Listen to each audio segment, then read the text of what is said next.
All righty, welcome to the Hardcore Mortgage Real Estate Business Show, brought to you by Capital Mortgage Funding. In our 23rd year, bringing you unbelievable real estate and mortgage information. I'm Harvey Freed, alongside of me, John Kolb. What's up, everybody? Happy St. Patrick's Day yesterday. Hope everybody had a great, safe day. Yeah, I hope some people are waking up from the stupor that they might be in. But hey, hopefully everyone was safe and enjoyed the day. We got lots to talk about here. Of course, sports follows us after 1 hour of mortgage and real estate. We bring in broker owner Robert Torrey, Next Home Showcase out in Waterford, in my neck of the woods. Hey, Robert. Hey, Harvey, how are you? Fantastic. Thanks for joining us. I appreciate it. Again, a little last minute. Usually we give like these guests 2 weeks in advance. They can prepare all their stuff. Robert said, I'll step right in. I'm a professional, and there's no doubt about it. I want to get with you for sure because you know exactly how to handle real estate. We do have a transaction going on, and it just turns out that you were the buyer's agent on it, and it's such a blessing for any of the mortgage people when you have strong real estate agents, John. It's so important to have those strong real estate agents involved in the deal. I mean, we talk about this every week. It's about your partnerships, right? Having a good realtor, having a good mortgage lender, having a good title company, having a good inspector. You got to have the team, because if you don't have the team, people aren't working well together. And it's all about getting the client to the finish line, the closing table, so that we make sure that we're doing the right thing for buyer, seller, everybody. And that's the main goal. You want to have a classy guy like Robert Shaw. Robert, I think I've been bragging about you all morning. I'm not into you that way, but definitely into your professionalism. You look great. You're professional. You talk the talk. And again, you know how to sell homes. There's a lot going on in mortgages and real estate now. We talked a little bit about it. There's this whole social thing going on. We're using social media to present an image and being positive about yourself. You actually said something to me this morning that really triggered. You said, hey, Harvey, you got to have your mind right in this business. So you work out, you stay in shape, and then you're able to present your product, your way of selling a home to a buyer or seller. Sure. So first I want to say I definitely agree that we all got to be rowing the boat the same direction. Lender, title, realtor. And on our end, communication's key, right? Harvey and I have had great communication to this whole transaction. And that's a great compliment to Fairway Lending and Capital Mortgage. Yeah. So a compliment to you because, John, sure enough, we got a closing date of April 5th, and I'm calling them up 2 weeks ago and saying, hey, we're going to close this a lot sooner. We're ready to go. And we literally would be ready to go next week. And we had a little snag, John, and we're going to talk about appraised values in today's competitive marketplace because there's no doubt, John, the inventory in Southeast Michigan is very low. It's so low right now. And even with the interest rates bumping up, we see tons of buyers out there. Oh, that's why we were scrambling to get a guest last second, is because everybody is so busy. We're so busy trying to get everybody closed so quickly. And yes, that's one of the things that help an offer get accepted is if you can close in 15, 20 days, right? And, that's one of the things that we can do. Can we do it every single time? No, nobody can do it every single time, but we do it more often than not. And the number one thing is making sure, like Robert was saying, communication is key, and making sure that we are doing what's good for the client. And yeah, you're going to have some snags, like Harvey said. Snags happen, but it's about how you work together to get them resolved. And, that's the most important thing. Let's go there because it's the talk of the town. Clients over the last 2 years, you had the pandemic buyers out there, 2020. They were like, wait a minute here. I got to pay what to get this house? 2020 was a little different, but 2021 was multiple offers. You were paying $15,000, $20,000 over asking. That was the norm. Maybe right now it's more like $5,000 to $15,000 over asking, but that's the situation. In order to win the offer, you might have to overbid, and then the appraisal might not actually come in at that purchase price, Rob. Yeah, so we're still seeing appraisal guarantees. The great houses are selling fast, and the ones that are sitting are probably needing a little bit of work and probably a smidge overpriced. If you price your house right and the house is great, it's going to sell, and you're going to probably get multiple offers on it. Yep. Yeah, on the listing side for sure. So 248-539-9797. We'll take all your calls all morning long. We'll talk about that inventory situation. There's no doubt about it. It seems as if some of the folks out there, and again, we know the baby boomers out there, sort of that generation a little bit ahead of me, they would typically, in a normal marketplace and in the old-fashioned world that we used to live on, they'd be downsizing now. There's just no way to downsize when you're sitting on a 3% interest rate. Where are you going to go? Yeah, I think a lot of our sellers now are more have-to sells, like life-changing situation, potentially last home. But the people that would normally upgrade their house, they're not selling. And that's part of our inventory crisis. Right. Yeah, definitely. It's important to know that, downsizing is right now may not save you money in the interest rate, but it could always save you money on the repairs to the home, right? Maybe the house is getting a little outdated and they don't want to update it the way they want that they should. Maybe the house is too big for them for the care. So a lot of people are still downsizing just to get everything under control, be able to manage the home a little bit better. And you're right. Right now, they might not be able to save money on a monthly basis because of the interest rates, but interest rates are temporary. They change every single day, and they can come down. So if you find that beautiful ranch home on a acre lot with a basement that you can put your pole barn on the backside of, and you love it, do it. I mean, because there's ways, we've been doing this such a long time. There's ways to save you money one way or another. The one thing I'll say about that is don't let interest rates manipulate your life. Like if you're sitting back on your house and you want a better house, you want a better life situation, don't let that interest rate stop you. Right. I mean, life's too short to sit on my house and say, I'm staying here because I got 3%. Right. And I'm not going to change my lifestyle, even though everything else is pulling me to another direction. Right. Yeah. I mean, we look at every scenario. Every scenario is different for every single person. We say this every week, don't we, Harv? And you got to take the look at the person's scenario and what's going on in their life, what their goals and what they're trying to achieve. And it may make sense, if the budget is that important to them, it may make sense not to do anything with the home. But at the same point, like Robert was saying, don't let the interest rates run your life. If you can find that home, do it. Yep. Reach in your pocket and maybe pay a little bit more money because the house might be in moving condition, as Robert mentioned. The ones that are hanging out on the market a little bit longer probably need a little bit more money, a little bit more care, renovation. Some of our first-time home buyers are willing to overspend $10,000, $15,000 on that moving condition house, but maybe not for the house that's still going to need a lot of work. Yeah, people are looking for the turnkey house right now, the one they can just move into, and they're willing to pay for it. And the fact they can move in right away as opposed to waiting for new construction, that's driving it. Yeah, it's definitely not enough new construction out there. I got a couple new construction subs going on right now and really exciting stuff. And it is fun. I bought 3 new construction homes, so it takes me back to the time where I was putting money away and trying to figure out, hey, when I'm going to do the hardscape, I'm going to have to put a deck on this house. And then, of course, I had young kids at the time. I didn't want to not have grass. You want to hurry up and get that landscape in. And, of course, the way the weather here is in Michigan, you're either going to be planting that grass in May or you're planting it in the fall, maybe in September. So a lot of important stuff and knowledge goes into whether you're buying an existing home or a new construction. Let's talk about that snowball effect on mortgage rates. So you would think that as the rates went up, it did say it scared away some buyers, but I don't really see that at all here. And we talk about how mortgages and real estate's everything. It's just not one thing anymore.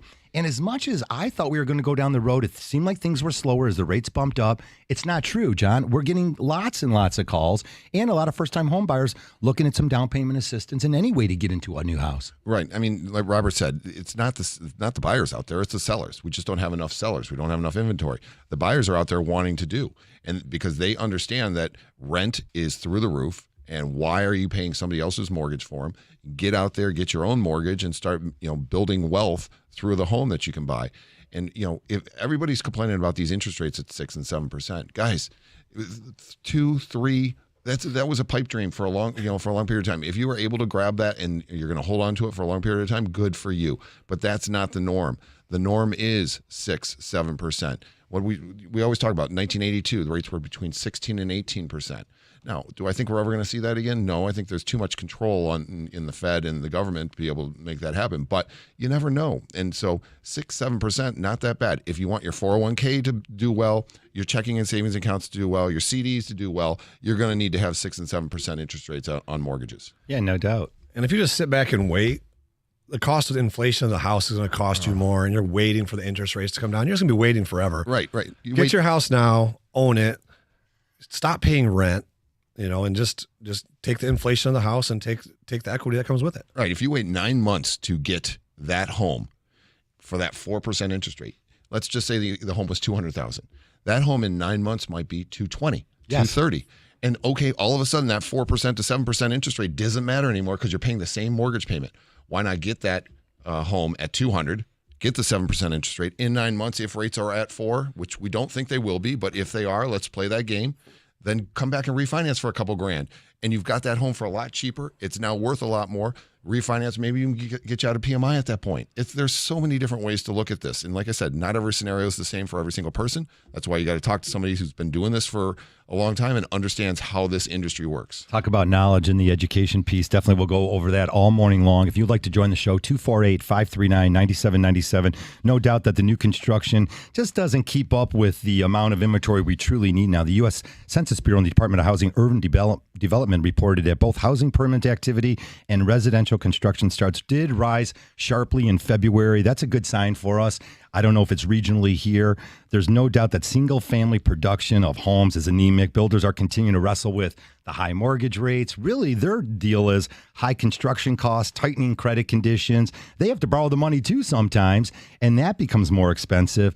And then ultimately getting the workers out there, just trying to get these houses built in a timely fashion. The builders are borrowing money also. They got to close on it as their notes are due. So it's a snowball effect out there, but you can position yourself with a wonderful roof over your head. And again, we always talk, this isn't a car. This isn't some luxury car you're buying. This isn't a fancy boat you're buying. This is your lifestyle for the rest of for maybe the next 5 or 10 years. You're going to raise a family there. Rob, you're a young father because you're younger than me, and your kids are about my age. So, yeah, it's about really raising the family in the house. I think it creates stability for the family. Not only is it creating wealth, but it also creates stability. And when you're renting, that landlord can come knock on your door when your lease is up and raise your rent. Right. You know, at least you got that fixed rate mortgage, lock it in, then refinance later down the road, and you know what you're going to be paying. All right, we've got so much to share with you here. We're going to talk about a little bit more about the new construction out there, things that you can do when you're looking at a house and budget properly. A lot of families don't know that they can actually, most of the new construction out there is an end loan. They don't need a construction loan. So we want to throw that out there. Most of the local builders here, again, the bigger builders and the smaller builders that might be building a 25 or 35 sites in a subdivision, they're willing to work with you. And typically you only need between 5 and 10% down with them. So if you're building a $500,000 house, a lot of the times they only need $25,000 down or somewhere in that ballpark. They'll build you the house, and you show up to the closing table, you can put 5% down and get into a new construction. Easy to get into, you know, and you have no repairs for a certain amount of time. The roof's good, mechanicals are good, windows are good, insulation's top notch. Warranties come with new construction. Warranties Right. good. New construction is beautiful. Was it 18 months, 2 years? What's the I think rule? it's 18 months in the state of Michigan. It's still required that they're going to cover. And again, most of the builders, they're still in those subdivisions. You close and you're the 10th house that close. The superintendents are there. They're going to make things right. And usually it takes about a year for the house to settle. So that's why they give you the extra 6 months where they'll go out there and do some different repairs and tidy things up. Some builders nowadays are selling warranty programs with it, and they'll come back and they'll change your furnace filter. They'll do all that kind of stuff for you. They'll check your little nail pops, all that stuff. So I like that kind of stuff. I didn't even know that was going a on. la carte. Right. You pay a little extra money and you get it. So the olden days, John, the builder would close on it and they take their money and they would never see you again, other than for the next 18 months, maybe the superintendent or the repair guys. Now they're willing to do some service contracts and really make that house and keep that subdivision's value up. Yeah, and it keeps that relationship with that client too. Like this whole industry is about relationships. That's it. Right. You don't want to build a sub and then walk away from it and have all these problems, because that's going to tarnish your name. So you got to make sure that you're doing things the right way, like we talk about for everything else. Do things the right way. All righty. We are coming up to a break here. We want to take all your calls all morning long, 248-539-9797. When we come back, we'll go to all those calls.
joining us?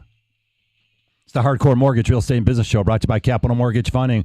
We are powered by Fairway Independent Mortgage Corporation, NMLS 2289, equal housing lender. You can find us at 1-800-LOW-RATE, the best mortgage banker. Over 32 years in the office. John, you've been over there for 26 years, something crazy. Yeah, I can't 26 years in March. I can't believe John Kolb joins us. I'm Harvey Freed, and of course Robert Torrey with Next Home Showcase Realty. Robert's a real pro. He came on the show in the last minute, and he's awesome. He's got lots to share. If you're looking at buying and selling real estate, give us a call on the show. We'll hook you up with Robert, or just go ahead and Google his name. He pops up. Robert Torrey's all 5-star reviews and all that other stuff. Nothing to worry about. But there's no fluff here. I mean, I'm trying to get some fluff out of this guy, and there's no fluff. It's all real stuff. If you're buying or selling real estate, this is the real deal. This isn't the smoke and mirrors. But John, go back to you.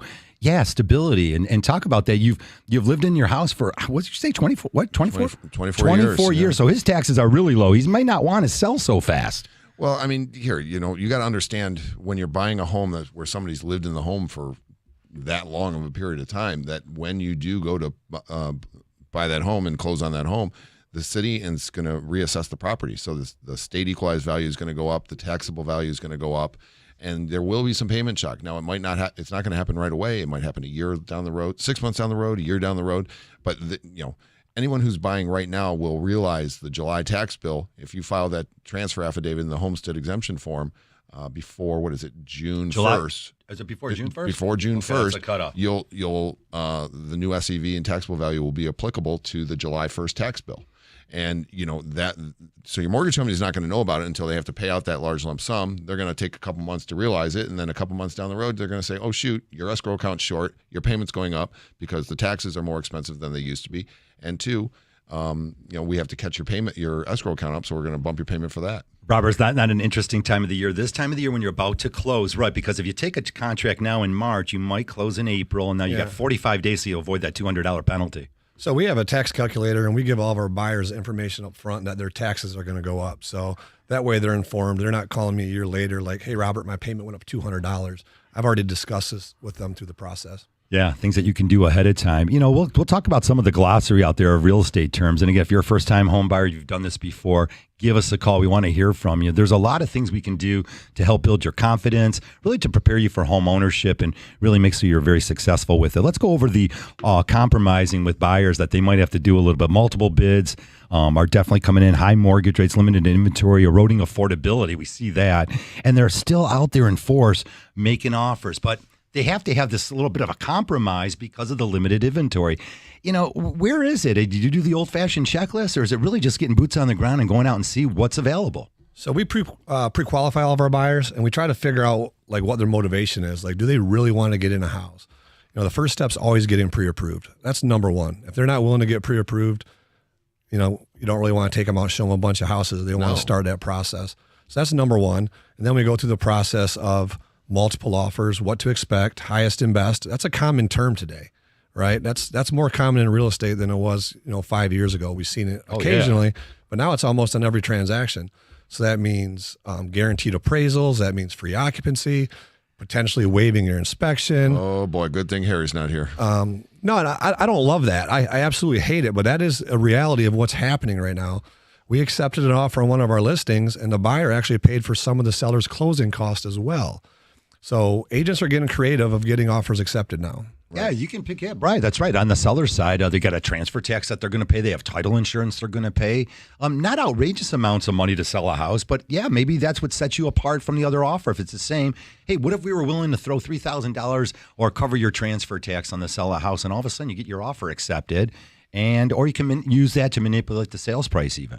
I like that angle. Right, but you got to make sure if you're going to do something like that, agents, you have to make sure to let your lender know, because we have to factor that in. Yeah, sure. Even though that is not the mortgage responsibility for the transfer taxes in the owner's policy, but if you put it onto the buyer, that's money that they have to bring to closing. Yeah, and it's a fiduciary responsibility that we make sure to let everyone know. Hey, by the way, you're not coming to closing with $15,000 anymore. You're coming to closing with $20,000 because you're paying the transfer taxes in the owner's policy. So it's all part of that whole premise of, making sure you're working with a team, because if someone doesn't tell us that they've now negotiated that into the contract, you get to the closing table, all of a sudden, shoot, they're $5,000 light on what they have to bring to closing. That happens once in a while too, Robert, where we're looking at the purchase agreement again. You know, maybe it's fine print. Sometimes these purchase agreements, we are looking for, hey, where's that closing date? Where's that concession? Where are the terms? I tell you what, that's why you need pros. Like all that stuff, the realtor and the lender should be talking before they write the offer and make sure everything lines up. I love that. I love that. Before you write the offer. Before you write the offer, because you don't want to come up and be $5,000 short at closing. That's such a rookie mistake, and we see it all the time. And that's one thing. We say it matters who you work with. Yep. That is so powerful. Like, just don't grab an agent because your cousin's brother became an agent. Right. Don't grab a lender because a guy at 7-Eleven turned into becoming a lender. Right? Grab someone that knows what they're doing and that can represent you into your best positioning of getting your house, because that's the ultimate goal. And we always say that we need to deal with people that have know what they're doing, been in the industry. That's not bashing new people in the industry. New people in the industry, everybody was new at some point, right? Yeah. But make sure that new person is working with a company or team that can help them along the way. And I love that. I love working with a new agent who asks questions and has and somebody behind them giving them good info, and also a lender who's giving them good info, because that's how we grow as an industry. Yeah, for sure. Everybody starts off new, and it's not being new which makes them a pro or not. It's if they care and are taking the time to learn. So make no mistake, I wasn't saying you can't have a new agent, but that agent has to care and has to take the time to learn. Agreed. You can't teach that passion. You got to be passionate about it and always digging in. We can go to the call out there. All right, let's go. I think it's Craig out there. Hey, good morning. Welcome to our show. Go ahead with your question. Hey guys, how you doing? Obviously you're more plugged in than me, but do you know if there's any new condos or townhomes being built in the downtown Detroit area soon? Because that crook Chris Ilitch just keeps stealing money from the city and only puts up parking lots. How dare you say that on a sports station? But yes, Craig, I hear you loud and clear. In other words, sometimes corporations get in there, and he had to let Craig go there, but sometimes corporations do go in there. But there's no doubt that if you hire a Detroit agent or someone who's very astute with the city, there's new projects going on everywhere in the city. I mean, I see them all around the city, condos, lofts, lots of different things, Robert. Midtown and Corktown's got a lot of new construction, condos and townhomes coming up. So I think right now they're starting at the low end of the high threes, and they can obviously escalate from there. Yeah, I got a buddy who owner of Hunter Pastore Homes, and they're building down there. Yeah, they're downtown Detroit too, yeah. Condos, apartments, everything. So there's construction going everywhere. I got to say, these builders are really trying right now. They are. I think Craig really just wanted to dig on the Illiches. Craig wanted to get that off his chest. Hey, we fell for that. So good job, Craig. And Chris is a good guy anyways. And he's rebuilding the Tigers. He's rebuilding the Red Wings, and we're fans of the Illiches. And we need the parking lots down there too, man. Right. For sure. Yeah, the Illiches are doing an amazing job. You could be begging for a parking lot when you can't find a space, right? For sure. All right, 248-539-9797. You can call with your steam if you got a little bit, but we'd rather hear from mortgage questions and real estate questions. Again, what's going on out there now with the lack of inventory?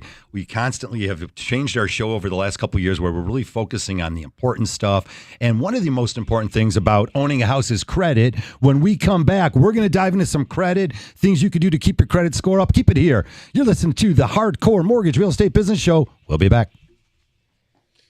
Do you think Craig hung up as soon as he threw that dig in there? It's okay. Or did we hang up on him?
Alrighty, welcome back to the show. It's the Hardcore Mortgage Real Estate Business Show, brought to you by Capital Mortgage Funding, powered by Fairway Independent Mortgage Corporation. I'm Harvey Freed. He's John Cole. We know a lot about mortgages, and this guy, Robert Torrey, he knows a lot about real estate, Next Home Showcase.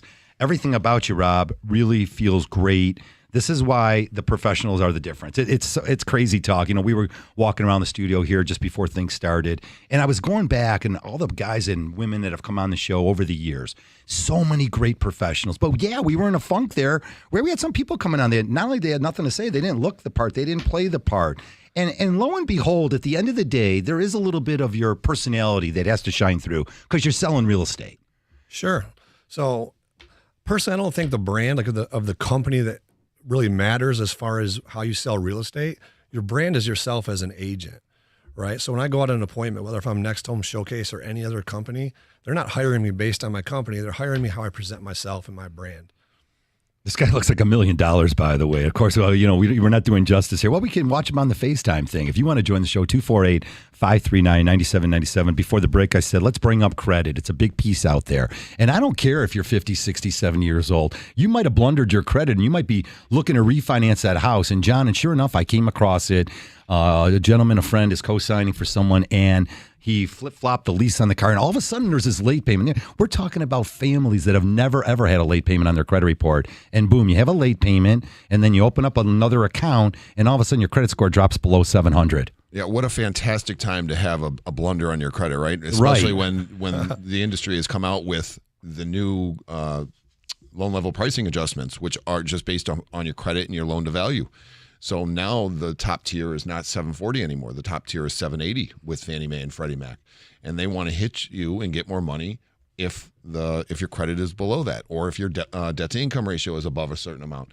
So yeah, I mean you gotta make sure that and I've told this story a million times on this show, but you got to make sure that you're checking your credit before you're getting out and looking at a home. Like Robert said, get pre-approved before you get in the car with an agent.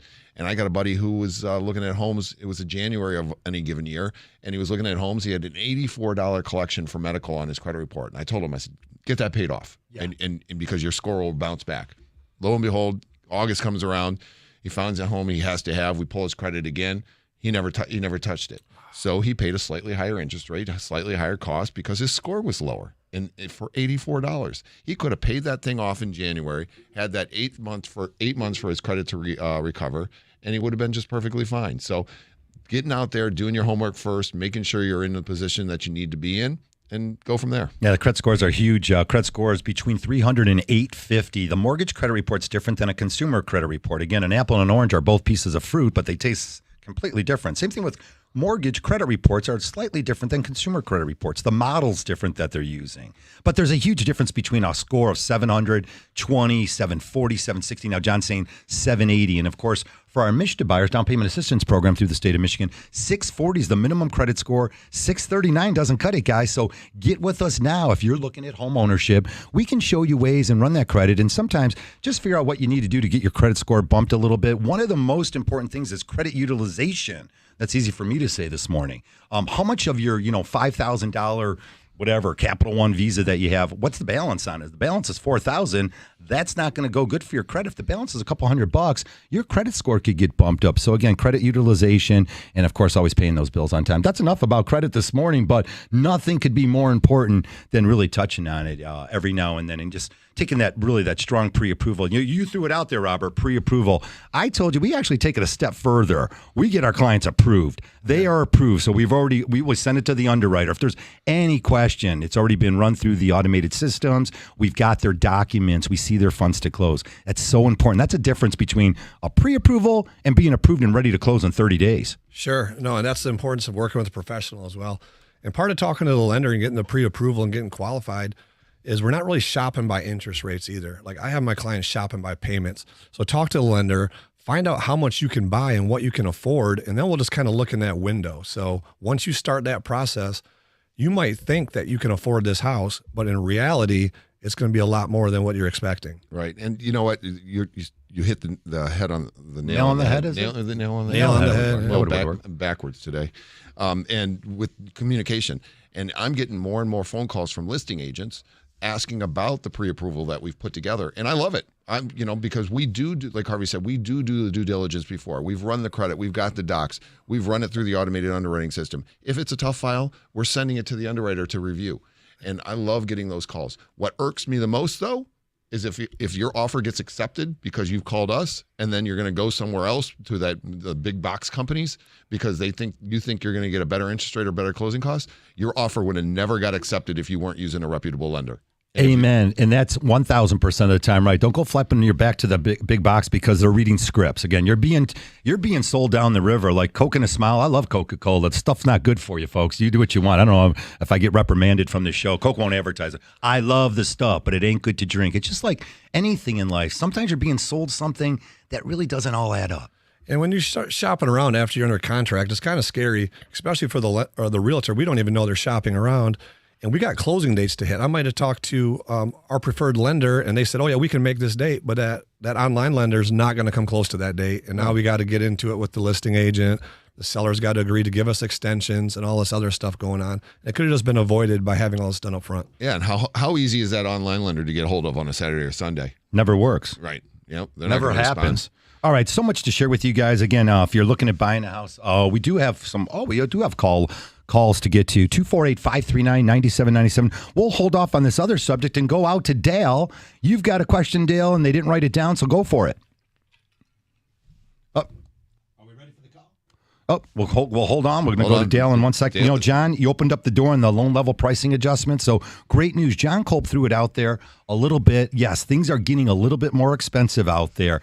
The government has stepped in, again, Fannie Mae and Freddie Mac, and they've got these loan level pricing adjustment, so it matters how much you're putting down on a house or a condominium. The rates are different. It matters if you're putting 10 or 20 or 5% down or 3% down. And John, you mentioned it, part of the credit segment.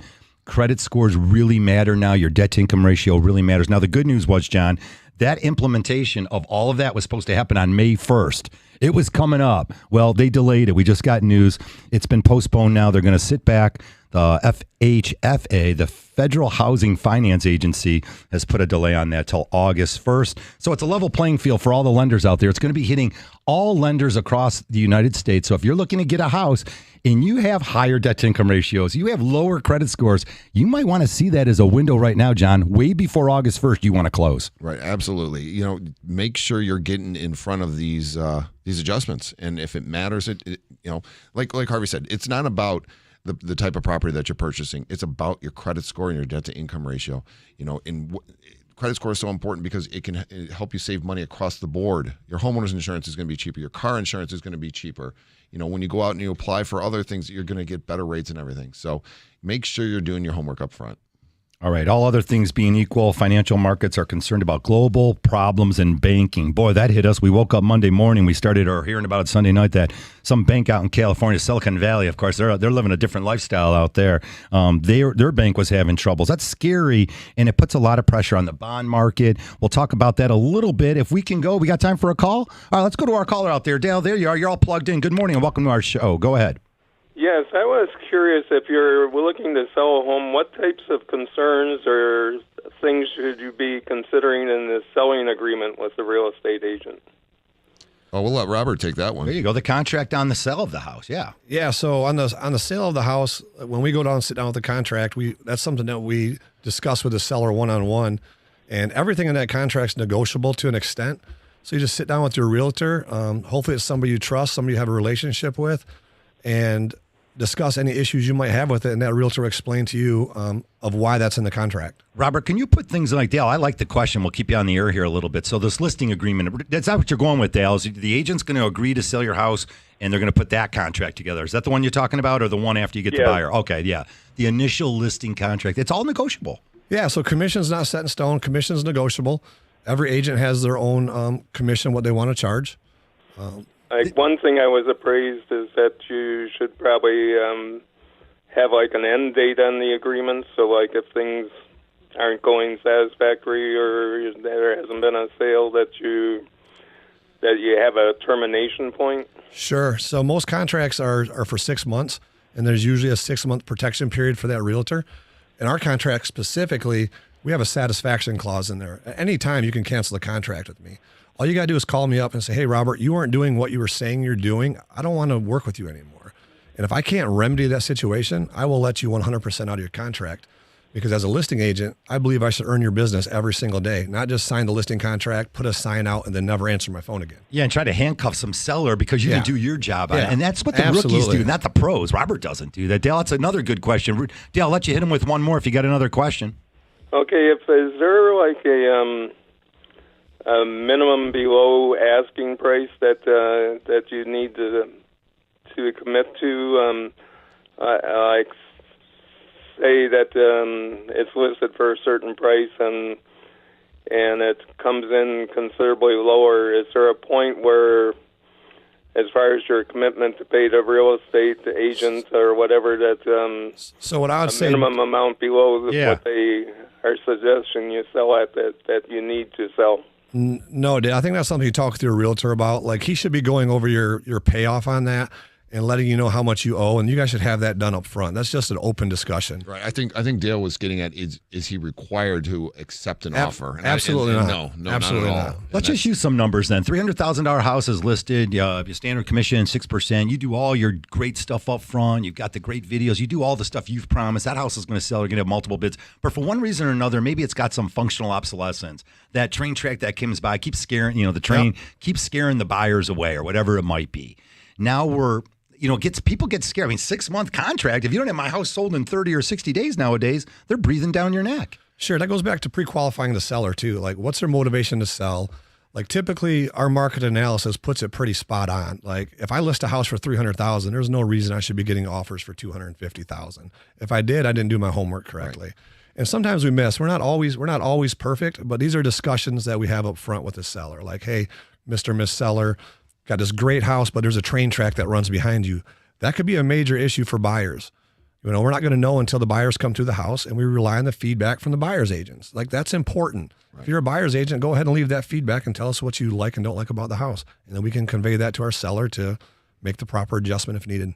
Right. You don't want to have a house out there. If you haven't sold something nowadays after pretty much 45 days, these sellers are going to be breathing down your neck. 7 days? 7 days? Oh, not 45 days. More like 7 days, Harvey. All right, got that. All right, 9:43. We're up against a quick break here. Keep it on 97.1 The Ticket. It's the Hardcore Mortgage Real Estate Business Show. Come on back and join us. 248-539-9797. We'll be back.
All righty, welcome back to the show, 946. If you're just joining us again, March 18, 2023. Man, that NCAA tournament stuff.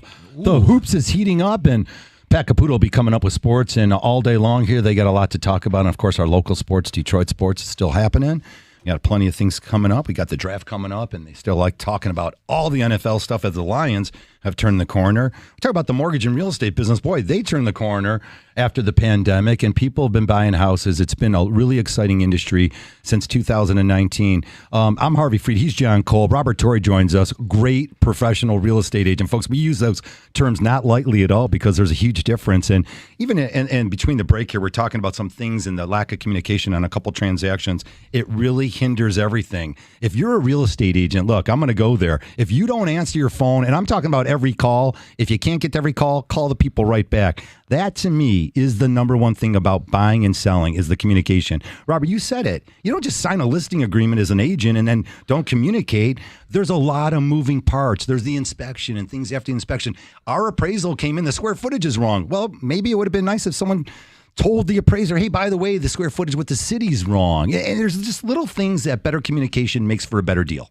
Yeah, I think we all just got to work together on this, right? And being a listing agent is a difficult job right now. People think, oh, I just go sign a contract, put a sign in the ground, I'm done. One of the houses we just recently listed, we had, 40, 50 showings over the first couple of days, multiple offers. And I got constantly agents calling me, and I'm doing my best to return every single call, return every single text, get the communication. And the last offer was the best offer, and it was a late push. If I don't answer that call and answer the questions for that realtor and that buyer, we might not get that offer. And that was the best offer for my seller. So I'm working on the weekend, taking late night calls, returning late night text messages, putting the information together so we can get our seller the best offer. And there's nothing more frustrating as a buyer's agent when I have a great buyer trying to write an offer and we're getting ready to put it in and we cannot get a hold of the listing agent. The listing agent refuses to return a text message, phone call, email, anything. Like, I'm willing to communicate anyway. However you want to communicate, that's how I'll communicate. Email, text, phone call. But there might be a question that this particular buyer has before they put this great offer in. Right, 10,000 more than everyone else. I'll take 20,000 more. Yeah, cool. Yeah. They might have one specific question they want to answer before they decide to make this offer. And it could just be an easy text message, could get it figured out. It could be something like, is that at the end of the street where I would keep my boat? Is there lake privileges included with that? Is that like an easement? Is there a public? And in my little subdivision I have now, there's an extra lot. The lot would be worth $1 million because it's right on the lake. It's $1 million lot. It's free for any of us. We go up there. It's fenced in. People bring their dogs. They clean up after them. They can bring their family members, and they got their own beach, their own private beach. It's important that you answer that extra call. Would you say the 40th call you took on the house got the sellers an extra $20,000? Not the first call. That's on every list. That's on every listing, right? And it's like, do your job, answer your phone, return the text messages, communicate with the buyer's agent.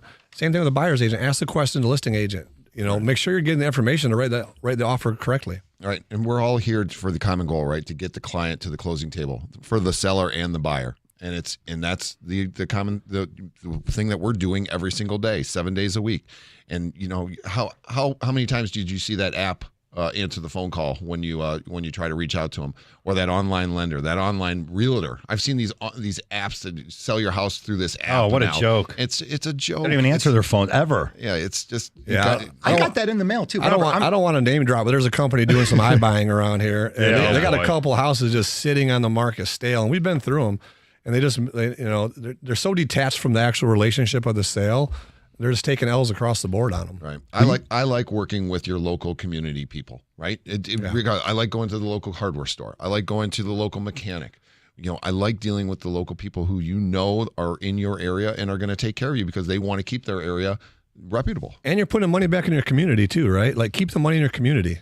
It betters everybody. Yep. You do an out-of-state, yeah. If you're a real estate agent, you'd like to use some out-of-state lender, shame on you, right? That money leaves our community. It doesn't help your backyard, doesn't help your appreciation, and doesn't help your fellow neighbors in building what we say is always about the community and the lifestyle that you want to live. Hey, in real terms, buyers looking at a $500,000 house, $500,000, 20% down, 30-year fixed mortgage. Yeah, the monthly payment this week was $128 less than the week before. Well, that was on Monday and Tuesday, and then it changed again, John, and the rates burped up a little bit or squeaked up a little bit. I don't have to use that word burp or belched. It went up. Rates can go up a little bit.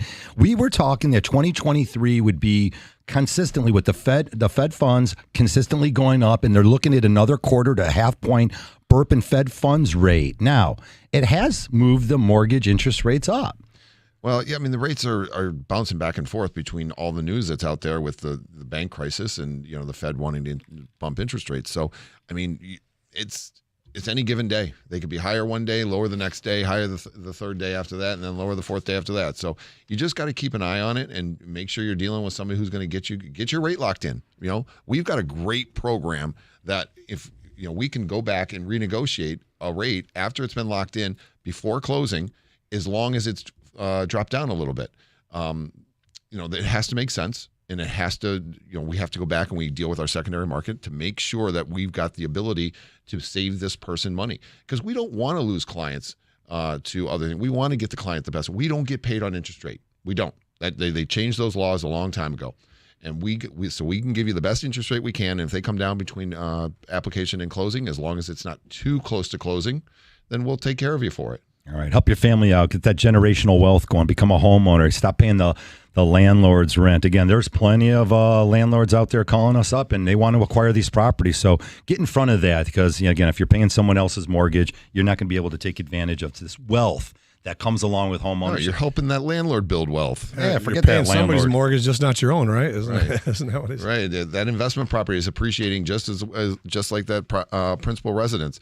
So if you're out there renting, you're helping your landlord build wealth, not yourself. Okay, a couple other things, though, that popped up, too, this week that we always like to share. And, again, I always thought that things that happened 25, 30 years ago when I first started, they wouldn't happen nowadays, and they're consistently happening. And they just have to do with getting yourself prepared for that mortgage, getting yourself to become that homeowner. So important. Make sure you do all the right things.